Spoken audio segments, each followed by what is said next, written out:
উত্তেজনা শুরু হয়েছিল ৮ এপ্রিল, দক্ষিণী তারকা আল্লু অর্জুনের জন্মদিনের দিন। এদিন ভক্তদের জন্য বিশেষ উপহার দেন এই অভিনেতা। প্রকাশ হয় পুষ্পা 2 এর টেজার। মাত্র ১ মিনিট ৮ সেকেন্ডেই তোলপাড় হয়ে যায় নেট দুনিয়া। মুহূর্তেই হয়ে যায় ভাইরাল। ইঙ্গিত দেয় ভারতের বক্স অফিসের ইতিহাস বদলে দিতেই আসছে এই সিনেমা।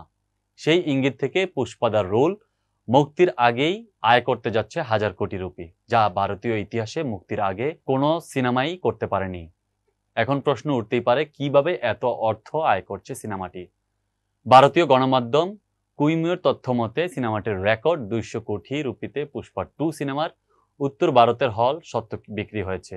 রেকর্ড মূল্যে সিনেমাটির উত্তর ভারতের হল সত্ত্ব কিনেছেন এ ফিল্মস এর কর্ণধার অনিল থাদানি। এছাড়া ইতিহাস গড়ে ডিজিটাল প্ল্যাটফর্ম নেটফ্লিক্সে সিনেমাটি বিক্রি হয়েছে ২৭৫ কোটি রুপিতে। এর আগে সর্বোচ্চ মূল্যে বিক্রি হয়েছিল এস রাজমৌলির RRR। এই দুই মাধ্যম থেকে সিনেমাটি ইতিমধ্যেই ৪৭৫ কোটি রুপি গড়ে তুলেছে। তবে ধারণা করা হচ্ছে মুক্তির আগেই থিয়েটিক্যাল আয় আরও ১০০ কোটি রুপি বেড়ে যেতে পারে। সেক্ষেত্রে আয় গিয়ে দাঁড়াবে ৫৭৫ কোটি রুপিতে।